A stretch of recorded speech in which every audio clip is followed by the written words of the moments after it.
to write over 20 top 10 songs for Motown. That's our favorite song right there. It took me a while to write songs. I couldn't do them real quick. It would take me some time to sort of juggle each word around and this word around, mostly to go for the feeling of it, you know. Not necessarily the rhyming, the feeling, you know, where you could feel it, where you could walk away and it would be sort of a haunting feeling, you know. And my concept was always basically, if you missed 30% or 50% of the lyric, you would still know what the song was about. Here's your old friendship ring. Holland Dozier Holland, as the team called themselves, followed Berry Gordy's style of simple lyrics, but with a distinctive musical addition of their own. At that time, the rhythm was usually buried on a record. You didn't hear it.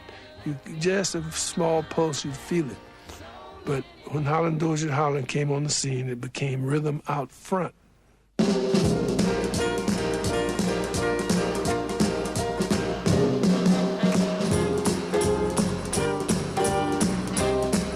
They had stomping boards. They'd take a board and put on some 2x4 and stand on it and stomp.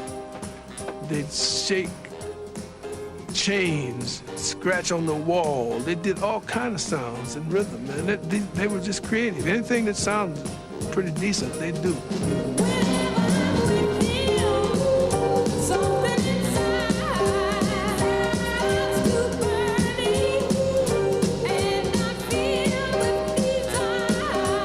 The Motown sound would never have happened had the musicians not been the skillful guys that they were and the tasty jazz musicians that they were, because they allowed us to be heard. They played special things where you could fit your vocals in just like they fitted their music together. That's the reason for the real grooves that we had, because of the Funk Brothers.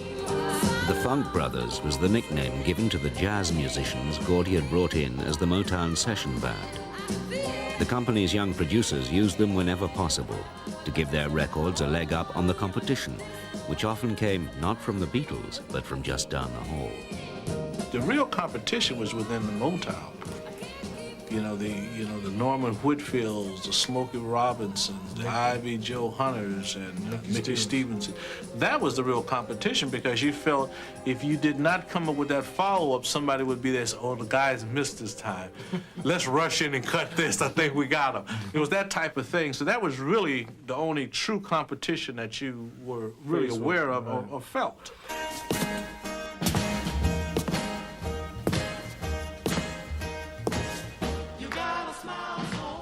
Smokey sits down at the piano and he passed the lyrics around, and I'm reading the lyrics and I said, "What?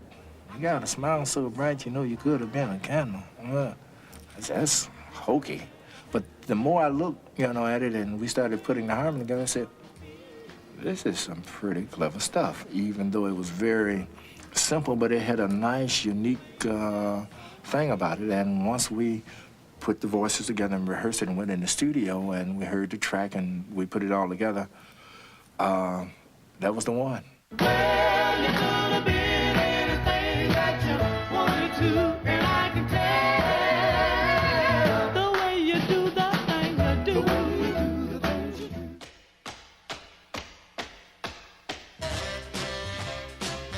Several producers had recorded a young trio from the projects called the Supremes, but the group remained hitless for 3 years until Holland Dozier Holland tried a new approach.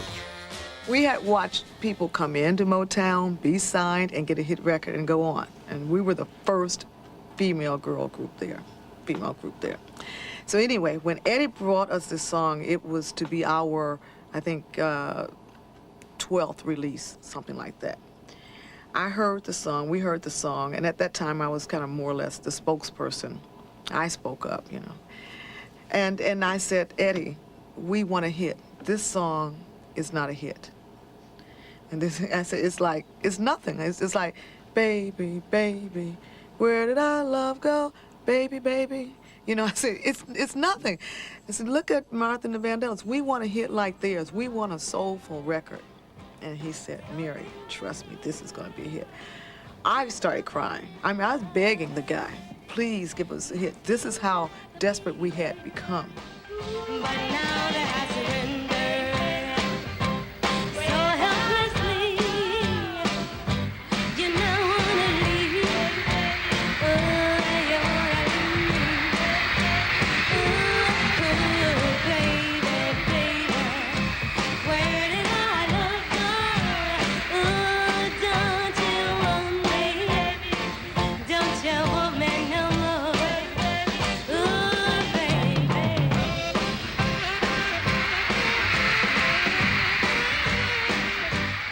The song was the first of 5 #1s running for the Supremes, and they joined the other artists on what had become a company institution, the Touring Motown Revue.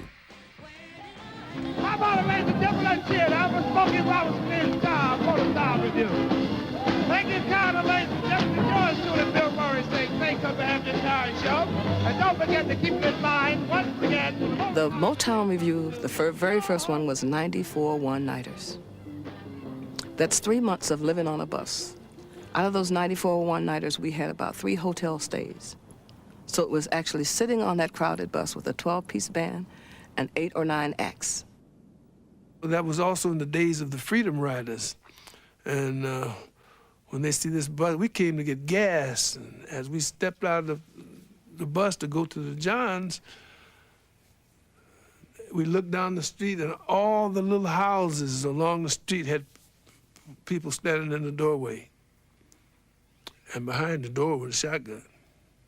There were a lot of restaurants that we went in where we had to actually go in the back door and have cold hot chocolate and cold hot dogs. And that's all that we were served. I remember one place in Texas specifically that we went to the back, and we had to wend our way through the garbage cans to a little window about the size of, I guess about that size.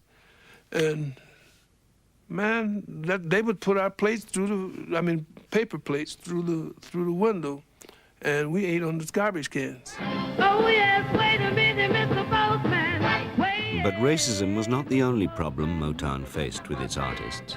Oh yeah. Before any of the tours really were established, Georgiana from the Marvelettes walked out on the stage. They said, "Now the Marvelettes," and she walked out on the stage with her eyes wide and chewing gum and looking at all the people and said, it's just country style. And I said, it's not gonna work. We gotta have a department that would groom the kids. And since most of them were ghetto kids that came from single parent homes, and didn't have all the cultural tactics that's needed, we decided to give it to them.